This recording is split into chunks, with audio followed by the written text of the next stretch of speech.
Seringkali saya temukan para guru itu fokus berdakwah sehingga akhirnya membisniskan dakwah gitu. Kenapa membisniskan dakwah? Akhirnya dakwah itu jadi ladang profesi, mentarif dengan tarif yang mahal sehingga nggak semua orang bisa mengakses. Kemudian meminta fasilitas yang luar biasa ya, bisnis kelas untuk mobil juga harus yang mewah, luxury dan yang lainnya. Maka saya 25 tahun berdakwah, seperempat abad ini, itu betul-betul ingin komitmen 100% berdakwah tanpa meminta bayaran. Bagaimana caranya? Saya harus membangun bisnis. Anak saya lahir dalam kondisi yang sulit, Mas. Saya cuma punya uang 2.500.000, sementara anak saya lahir dalam kondisi yang biru. Dan waktu itu tagihan untuk anak saya itu sekitar 17 juta, saya nggak mampu bayar, Mas.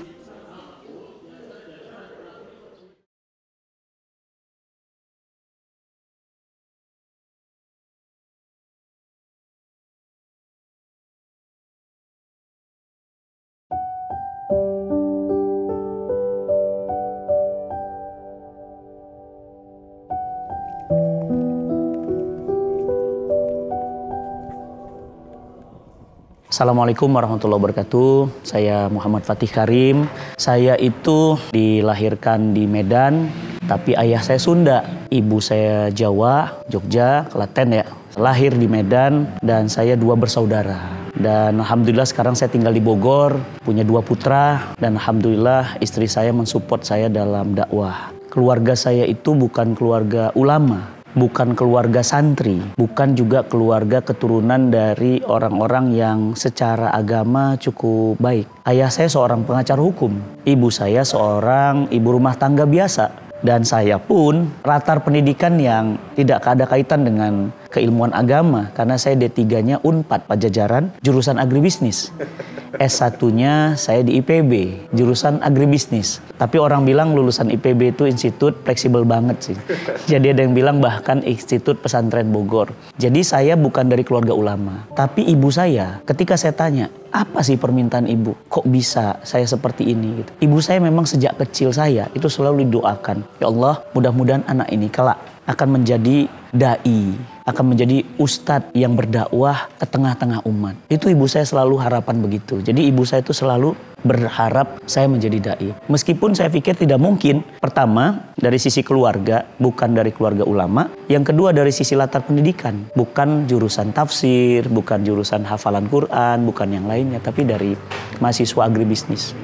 Saya sejak kelas 6 SD sudah merasakan suasana ayah dan ibu tidak bersama. Jadi ayah dan ibu saya pisah, saya SD kelas 6. Jadi lagi butuh-butuhnya kasih sayang, lagi butuh-butuhnya perhatian, ayah saya dan ibu memutuskan untuk berpisah gitu. Dan ketika ayah ibu saya berpisah itu, saya dititipkan gitu kepada saudara. Ayah saya kemudian berumah tangga lagi dan ibu saya melanjutkan kehidupannya menjadi TKI. Dari mulai jadi pembantu rumah tangga, bantuin toko, jualan kosmetik. Itu ibu saya lakukan selama lebih kurang ibu saya TKI di Malaysia 25 tahun. Jadi latar keluarga saya bukan keluarga ulama, bukan keluarga harmonis, bukan keluarga yang ideal, tapi dari keluarga yang justru berpecah. Bahkan saya sangat mendambakan tuh, pingin gitu kalau waktu kuliah, lagi SMA, lihat teman-teman tuh yang bapak ibunya bareng, jemput anak bareng tuh saya sering nangis. Saya bilang, enak banget ya, gitu. Punya bapak ibu, bisa jemput sekolah, bisa dipeluk bapaknya gitu, bisa dipeluk ibunya gitu. Saya nggak dapatkan itu. Tapi mungkin itu yang menjadi salah satu sebab turunnya pertolongan Allah untuk saya gitu. Ada dorongan yang kuat dari dalam diri saya, ingin sekali satu saat ketika saya jadi sesuatu, saya bisa mengembalikan ayah dan ibu saya untuk bisa bersama gitu. Dan alhamdulillah setelah 35 tahun, alhamdulillah seizin Allah sekarang ayah dan ibu saya mau bersama. Meskipun tidak mungkin bersama, tapi paling tidak mau untuk berfoto bareng, jalan bareng itu. 35 tahun doa, minta untuk ya Allah satukan mereka. Alhamdulillah disatukan. 35 tahun. Jadi ketika ibu saya TKI itu, Ibu saya dari jarak jauh tentu hatinya selalu mendoakan anaknya. Saya kan berdua, bersaudara. Adik saya pesantren dan diprediksi oleh ibu saya dia yang akan mungkin jadi dai. Karena disiapkan. Jadi begitu berpisah, ayah ibu, SMP-nya pesantren, SMA-nya pesantren. Juara bahasa Arab, jago, pesantrennya juga Masya Allah prestasinya bagus. Tapi qadarullah ternyata bukan adik saya yang Allah pilih saat ini. Mungkin nanti ya saya berharap dan saya berdoa begitu. Justru saya dari tidak direncanakan. Tapi itulah rencana Allah. Kita sering menghitung matematika manusia, tapi matematika Allah itu lebih indah dan lebih detail. Jadi akhirnya ibu saya jadi TKI dan Masya Allah dari mulai jadi tukang bersih-bersih rumah, pembantu rumah tangga, ya TKI lah pada umumnya, sampai akhirnya ibu saya punya bisnis besar di Malaysia, di Jalan Ampang Street. Jadi kalau teman-teman pernah ke Kuala Lumpur ada KLCC, itu kan namanya Jalan Ampang. Nah Jalan Ampang itu kalau lurus itu ada LRT station, di depannya itu ada ruko-ruko begitu. Ibu saya salah satu yang punya restoran masakan Indonesia di sana dan sewa tempatnya mahal. Ibu saya sukses, alhamdulillah membangun bisnisnya. Dan saya sempat meninggalkan kerja saya yang sudah menurut saya mapan saat itu. Ibu saya bilang, kamu bantuin ibu nak kesini. Ibu nggak bisa ngerjain lagi karena kan sudah makin sepuh kan. Akhirnya saya tinggalkan pekerjaan saya nemenin ibu saya. Jadi tukang cuci piring, jadi pelayan, jadi tukang jamu kalau malam di pinggir-pinggir pasar malam di Malaysia, di Kuala Lumpur. Sekitar 5 tahun saya jalanin itu. Sampai akhirnya saya berpikir bahwa ibu saya sudah semakin tua dan sudah sakit-sakitan. Akhirnya saya bilang, Bu, mau sampai kapan kita gini? Kita harus pulang ke Indonesia. Akhirnya ibu saya setuju, bisnis itu ditutup, dijual semua asetnya, dan saya pulang menikah.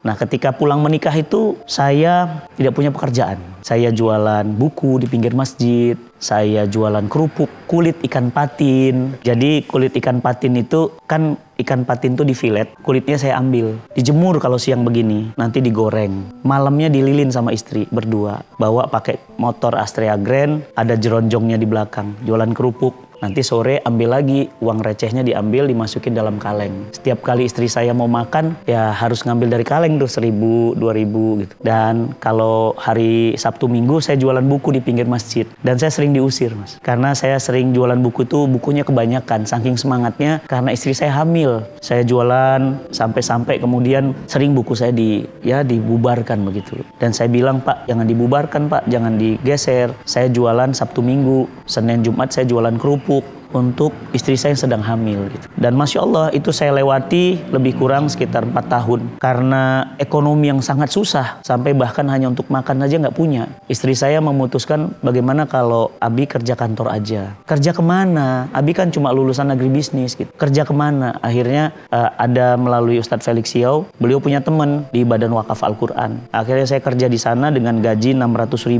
per bulan. Kerja di Jakarta, rumah di Bogor, 600.000. Saya ingat banget waktu itu saya naik kereta api kandang kambing yang ongkosnya 2.000 perak. Bahkan ada yang kadang-kadang nggak bayar, dia naik di atas, ada yang di pintu kan gitu ya. Nah saya bayar 2.000 perak. Makan juga saya harus disiapkan istri. Dari rumah telur, hari ini telur sambal, besok telur dadar, besok telur ceplok. Jadi pokoknya telur dengan beraneka ragam jenis. Dan Masya Allah, nah gaji 600.000 itu saya rasakan sekitar setahun ya. Sampai akhirnya saya mengerahkan kemampuan terbaik saya. Akhirnya di Badan Wakaf Quran saya dipilih untuk menjadi manajer fundraising dan akhirnya GM fundraising. Ketika sudah di posisi yang menurut saya sudah cukup enak, ini bahaya saya bilang, ini kondisi mapan. Kalau ingin maju nggak boleh kondisi mapan. Kondisi mapan, comfort zone itu berbahaya. Maka saya putuskan keluar. Saya memutuskan untuk membangun Cinta Quran. Cinta Quran saya mulai bangun dari sebuah rumah kecil yang ngontrak, bayar sewanya cuma 20 juta setahun. Nggak punya tim, bahkan diledekin sama temen gitu. Apa? Belajar baca Quran. Ngajarin tapi di perusahaan Ustadz ya. Bayar ya. Siapa yang mau Ustadz? Nggak akan ada yang mau, apalagi bayar mahal. Akhirnya saya bilang, nggak ada yang mustahil buat Allah. Pelan, kami dipercaya oleh Telkomsel, dipercaya oleh XL, dipercaya oleh banyak BUMN. Dan Masya Allah, sekarang kami punya belajar baca Quran yang dipercaya dan dikontrak oleh Bank Indonesia. Sudah 4 tahun Gubernur Bank Indonesia langsung mempercayakan belajar mudah, cara cepat belajar baca Quran pada Cinta Quran. Ini sudah tahun keempat mau tahun kelima. Dan itu oleh Gubernur Bank Indonesia, Pak Ferry, yang Masya Allah sampai hari ini beliau menggelar program namanya BI Religi. Dan yang mengajarkan baca Quran di Indonesia yang dipercaya oleh Bank Indonesia adalah cinta Quran. Ya, saya merasa bahwa semua perjalanan hidup saya itu ternyata saya ambil kesimpulan betapa semua episode hidup ini indah sebenarnya. Episode hidup ini indah sampai kemudian kita bisa merasakan kesulitan, ketika itu kita merasakan kenikmatan. Ya seperti pecah telur, kalau dia dipecah dari luar ya, dia akan jadi mata sapi, dia akan jadi telur dadar. Kalau dipecah dari luar pasti bermanfaat, pasti ada hikmah. Dan ketika dipecah dari dalam, dia jadi kehidupan. Jadi nggak ada ruginya. Dan saya rasakan betul apa kata Nabi benar. Ajabalil mu'minina amri. Ajib, amazing, menakjubkan kehidupan mukmin itu. Jika dapat musibah dia bersabar, itu baik baginya. Jika mendapatkan kebaikan, dia bersyukur, itu pun baik baginya. Jadi nggak ada ruginya. Jadi saya potret kehidupan saya itu kadang-kadang saya mikir, kok saya bisa ya sampai hari ini seperti ini, rasanya mustahil gitu. Karena tukang kerupuk, tukang jualan minuman saset, tukang jualan buku di pinggir masjid, apalah saya mas, siapalah saya, bukan siapa-siapa gitu. Sampai pada posisi sekarang itu rasanya nggak mungkin gitu. Tapi ketika Allah berkehendak, ya kun fayakun, jadi ya jadi sudah. Jadi kalau saya lihat kehidupan saya hari ini, kehidupan yang mungkin kalau ini jarang saya ceritakan. Saya masih dikenal orang bahwa ustadz yang ngisi di mana-mana, punya ini dan itu, pesantren yang sudah selesai dan yang lainnya. Tapi banyak orang yang nggak tahu bahwa saya membangun ini semuanya dengan air mata yang tidak pernah kering gitu. Bahkan sekarang ibu saya stroke dan saya harus merawat ibu saya yang sedang sakit. Dan ibu saya sekarang tinggal di dekat rumah saya dalam perawatan kami. Mohon doa dari teman-teman semuanya. Ibu saya sekarang sebelah kiri tidak berfungsi sehingga harus saya terus perhatikan di sisa-sisa akhir kehidupan beliau. Dan saya sekarang sangat menikmati kehidupan dakwah dan kehidupan bisnis. Jadi sekarang kalau dikatakan sibuk sekarang ngapain? Ya dakwah dan bisnis, dakwah dan ma'isyah. Jadi saya betul-betul merasakan bahwa ketika di dalam cangkang ya, telur itu, ya Allah tuh memang sudah menyiapkan wadah yang khusus, panas yang khusus, suasana yang khusus untuk satu saat dia pecah dengan waktu yang tepat, saat yang tepat. Dan saya merasakan betul rencana Allah tuh indah sekali, luar biasa.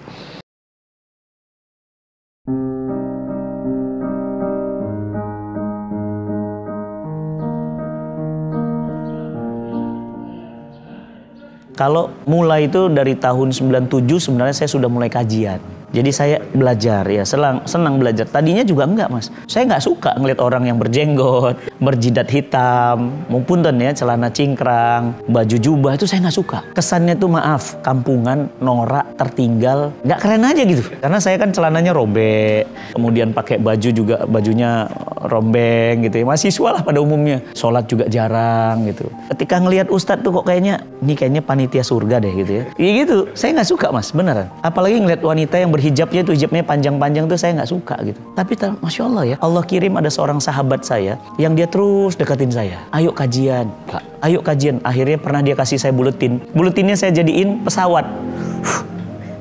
Saya bilang, baca Quran, kajian, sini Qurannya saya baca. Saya bisa ngaji, bukan nggak bisa ngaji. Bukan gitu. Mengkaji Islam. Akhirnya satu momen saya cobain. Saya duduk di majelis, saya dengerin. Ternyata asik ya, ternyata nikmat ya. Saya jadi tahu, oh ini dunia, oh ini akhirat, oh ini tujuan dunia. Oh Islam tuh hebat ya, bisa mecahin masalah ekonomi, masalah rumah tangga. Wah Islam tuh keren ya. Akhirnya saya putuskan saya ikut kajian. Dari situ, jadi 97 mulai ngaji, tahun 2000 mulai ngisi pengajian. Mulai berani ngisi khotib Jumat, mulai berani ngisi forum-forum kecil. Lama-kelamaan ngisi kajian perkantoran, bubar, nggak ada yang mau denger karena nggak enak. Improvisasi lagi, terus ngisi kajian. Lama-lama, alhamdulillah saya sekarang ngisi kajian itu kantor dan majelis muslimah 1.500 jadwal per tahun. Setahun itu kan cuma 365 hari, berarti sehari itu bisa 3 sampai 5 jadwal. Jadi ternyata kalau saya bilang ditanya mulai kapan, ya mulai sekitar 97-98 saya sudah mulai belajar menyampaikan. Jadi sekitar 25 tahun mungkin ya. Nah kalau bisnis, saya mulai sejak berumah tangga. Berumah tangga sekitar tahun 2005-2006. Tapi saya bisnis kecil-kecilan sebenarnya udah ada bakat sih. Nular dari ibu saya. Ibu saya karakter pengusaha. Saya mulai dari SD. Saya mulai jualan permen karet. Terus bus-busan itu loh yang suka buat balon. Kemudian saya jualan ikan cupang gitu ya. Saya suka tuh kalau ke sekolah diplastikin, saya aduk, terus nanti saya telurin. Kemudian nanti ada anaknya, saya besarkan sampai saya punya kolam ikan cupang sendiri, saya jualan. Jadi memang kayaknya mengalir darah karakter pengusaha dari ibu saya, karena ibu saya memang mental pengusaha. Sampai dia punya restoran besar di Malaysia. Di awal-awal pernikahan mas, saya itu punya hutang yang sangat melilit banyak, pinggang.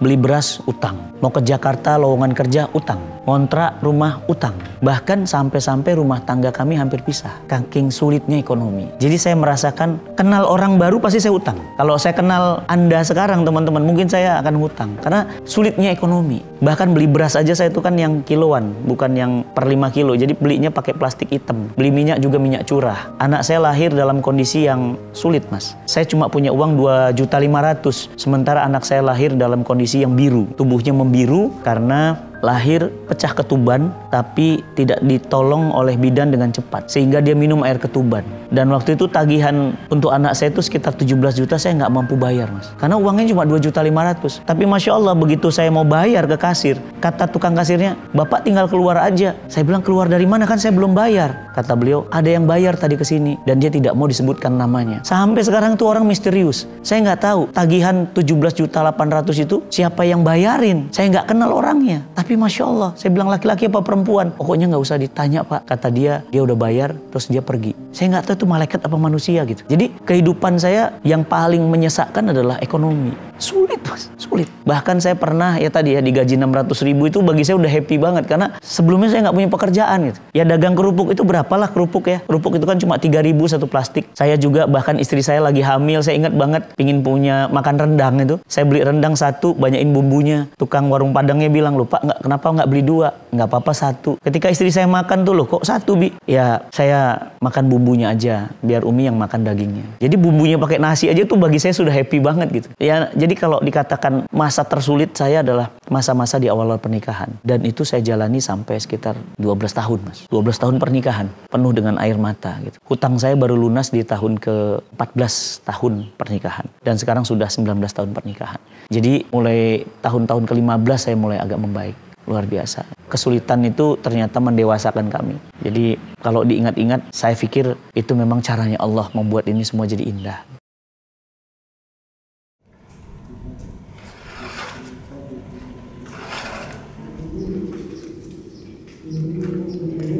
Seringkali saya temukan para guru itu fokus berdakwah tetapi tidak disupport dengan bisnis yang layak sehingga akhirnya membisniskan dakwah gitu. Kenapa membisniskan dakwah? Akhirnya dakwah itu jadi ladang profesi, mentarif dengan tarif yang mahal sehingga nggak semua orang bisa mengakses, kemudian meminta fasilitas yang luar biasa ya, bisnis kelas untuk mobil juga harus yang mewah, luxury dan yang lainnya. Menurut saya ini nggak tepat karena dakwah ini kan adalah risalah Nabi yang harus disampaikan pada siapapun. Maka saya 25 tahun berdakwah, seperempat abad ini, itu betul-betul ingin komitmen 100% berdakwah tanpa meminta bayaran. Bagaimana caranya? Saya harus membangun bisnis. Nah, bisnis inilah yang kemudian akan menghidupi, membantu dakwah. Maka saya bangun ada bisnis bersama teman-teman, ada yang namanya Ala Nabi, bisnis Cinta Quran Learning, pembelajaran Quran. Saya juga punya bisnis Cinta Quran Trading. Saya juga punya bisnis pembiayaan syariah. Bisnis-bisnis itu alhamdulillah sudah jalan, tim dan sistemnya. Sehingga dia create money. Dan itu yang menopang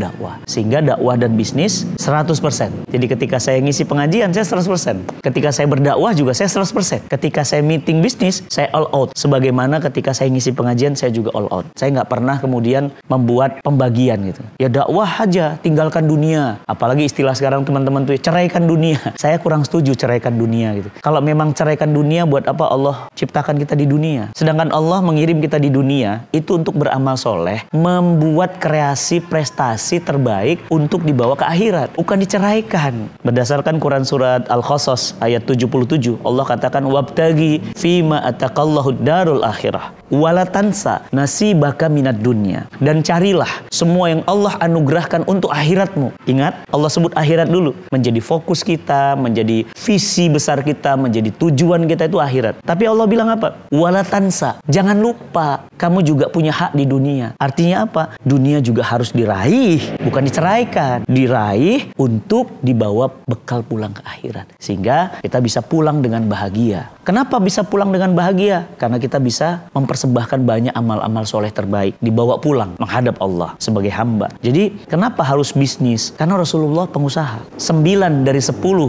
sahabat yang dijamin masuk surga pengusaha. Kenapa pengusaha? Karena pengusaha itu menurut saya itu lebih kuat aspek tawakalnya. Kalau karyawan kan ya dalam tanda kutip tiap bulan pasti gajian. Seakan-akan bulan depan juga akan gajian. Kalau pengusaha nggak bisa mas. Ya kalau dia nggak ini, besok gimana ya? Kalau pandemi gimana ya? Kalau nanti ada ini gimana ya? Wah itu aspek tawakalnya akan sangat tinggi dan menantang. Dan saya memang orang yang suka tantangan, di challenge. Sangat suka dengan tantangan. Sehingga saya memilih dunia bisnis, bukan dunia profesional perkantoran pekerjaan.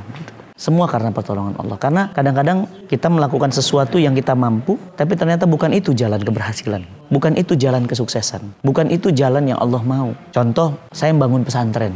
Pesantren itu kan wakaf dari seorang yang kemudian usianya 68 tahun. Sering saya ceritakan di banyak media sosial. Pernikahan 40 tahun tidak punya anak. Dia mewakafkan tanahnya di Bintaro dengan luas 0,5 hektar dan harga tanah itu 20 juta per meter. Beliau wakafkan ke saya dengan total nilai wakaf itu sekitar 100 miliar. Dan saya membangun itu juga nggak ngerti mas. Bukan orang fundraising. Ya hanya menjalankan aja apa yang harus kita jalankan. Taat kepada Allah. Disuruh ngisi pengajian yang ngisi. Disuruh ikhtiar ya saya cuma bilang ayo bapak ibu kalau mau wakaf. Akhirnya masya Allah kurang dari 4 tahun pesantren itu selesai. Dengan total pembangunan 40 miliar. Berarti total pembangunan dan total aset sekitar 140 miliar. Dan saya sama bertanya, kok bisa gitu? Apalagi saya itu diidentikan dengan stempel Ustadz Radikal. Mestinya dengan stempel Ustadz Radikal, pesantren saya tidak selesai. Mestinya dengan stempel Ustadz Radikal, tidak mungkin saya bisa ngisi di banyak BUMN. Mestinya dengan stempel Ustadz Radikal, saya nggak bisa membuat event Amazing Muharram. Mestinya dengan stempel Radikal, saya tidak bisa membebaskan sampai hari ini. Alhamdulillah, 150.000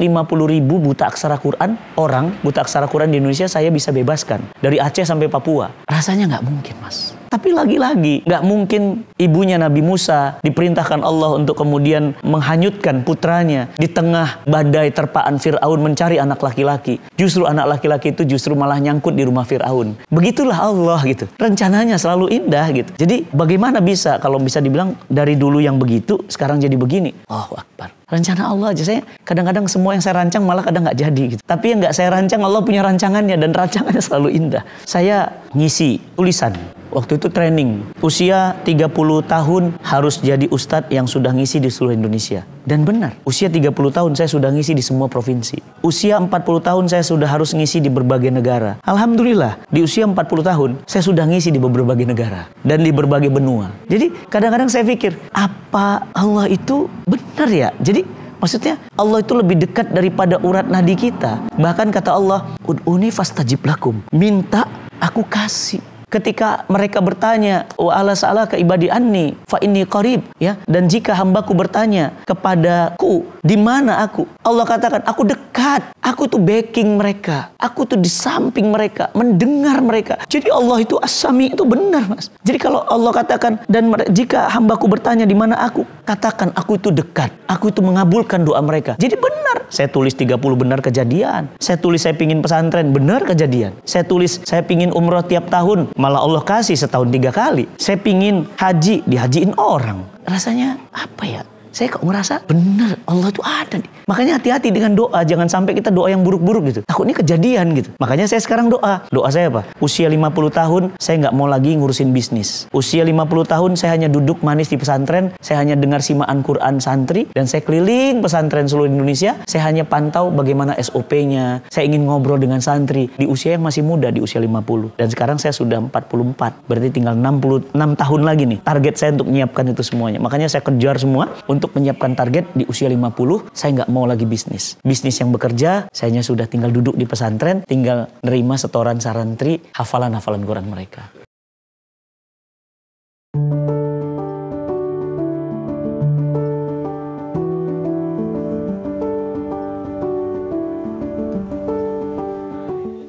Kata guru saya, kamu harus jadi sumur.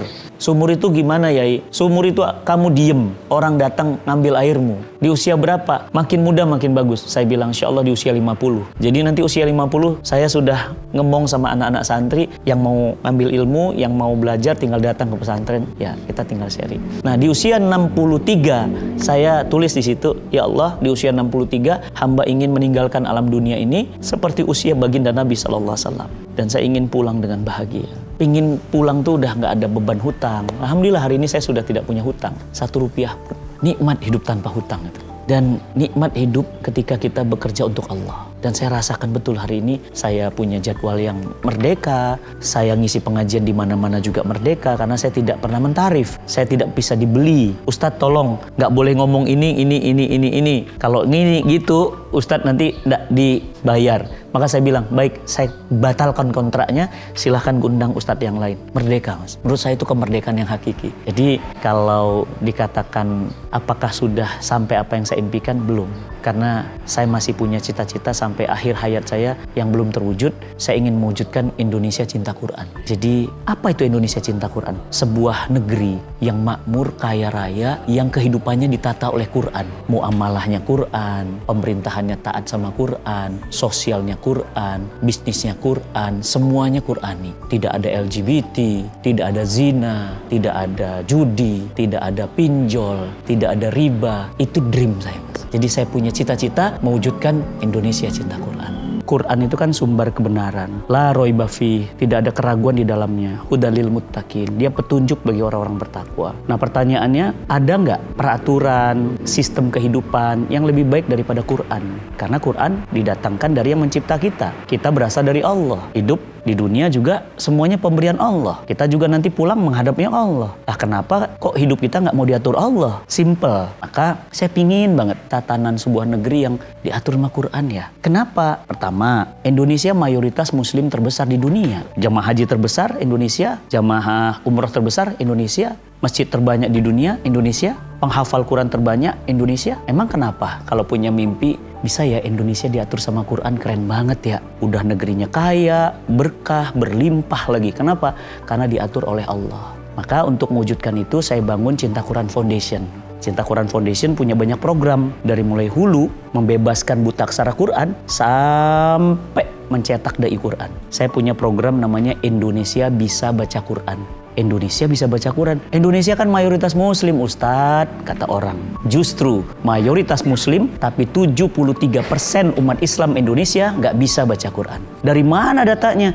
Dewan Masjid Republik Indonesia menyatakan 73%, berarti kalau ada 173 orang yang nggak bisa baca Quran.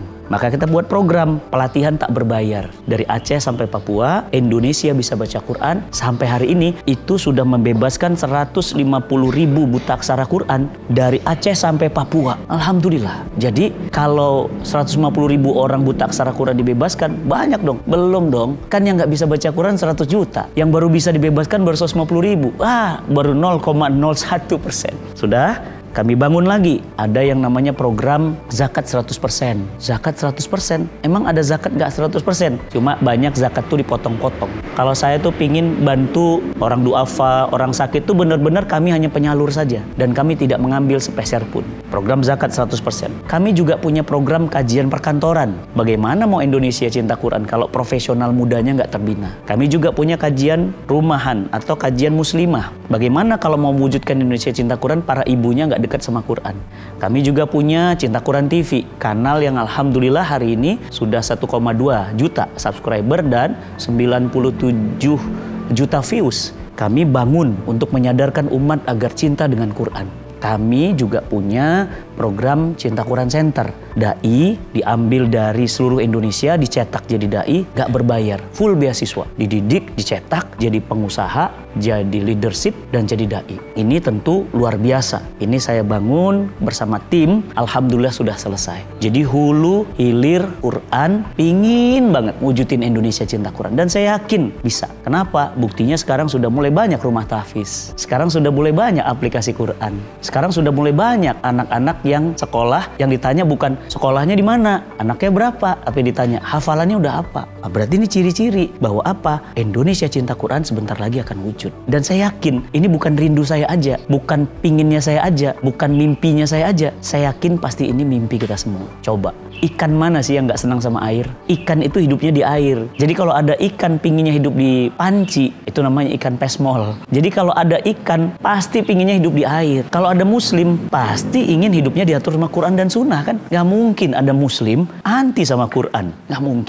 mungkin. Maka saya yakin impian saya ini itu adalah impian umat juga. Impian kita semua. Indonesia cinta Quran. Sebuah impian yang saya nggak tahu apakah itu nanti terwujud mungkin saya sudah wafat, mungkin saya sudah tidak ada. Tapi mungkin nanti banyak yang mendoakan bahwa Indonesia sudah terwujud cinta Quran. Meskipun saya sudah tidak ada, itu sudah jadi jejak-jejak kebaikan yang saya tinggalkan. Meskipun saya sudah tidak ada, meskipun saya sudah pulang pada Allah Subhanahu wa Ta'ala. Mudah-mudahan mimpi-mimpi ini bisa diwujudkan oleh kita nih, teman-teman yang hari ini juga nonton, ikut support, ikut bantu, tenaga, dana, apapun dilakukan untuk wujudkan Indonesia cinta Quran.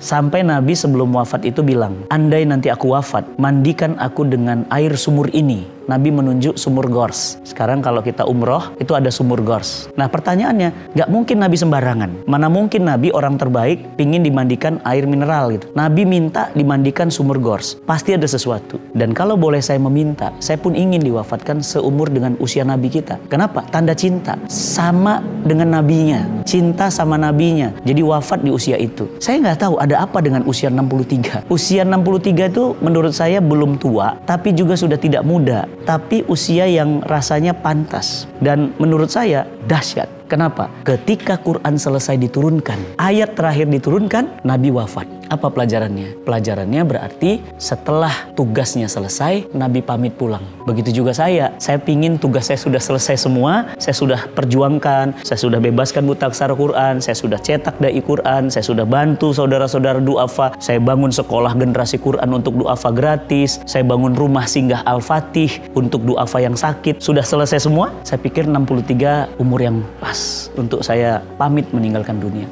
Teman-teman semua dimanapun berada, hidup kita cuma sebentar. Mungkin tidak sampai 63, mungkin hanya 20. Sahabat saya UJ 43 tahun, sebaya saya hari ini wafat. Sahabat saya Ustadz Arifin Ilham 49 tahun, Ustadz Hari Mukti 63 tahun, Ustadz Gito Rolis di usia 65 tahun, Ustadz Tengku Zulkarnain di usia 62 tahun. Pertanyaannya adalah di usia berapa kita meninggalkan dunia ini? Dan karya terbaik apa? Jejak terbaik apa yang kita bisa tinggalkan yang membuat hidup kita ini dikenang oleh banyak orang? Teman-teman semuanya, tinggalkan jejak-jejak kebaikan yang dengan itu maka kita akan didoakan oleh banyak orang. Mudah-mudahan semua prestasi, semua karya itu menjadi asar-asar, menjadi jejak-jejak kebaikan yang kita tinggalkan, yang itu menjadi bermanfaat di banyak orang. Harimau mati meninggalkan belang, gajah mati meninggalkan gadingnya, manusia mati meninggalkan nama. Maka orangnya boleh tidak ada, tapi namanya terus mewangi dikenang sepanjang masa.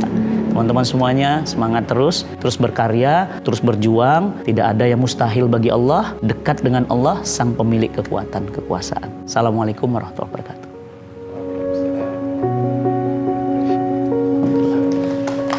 Alhamdulillah. Bismillah. Cep.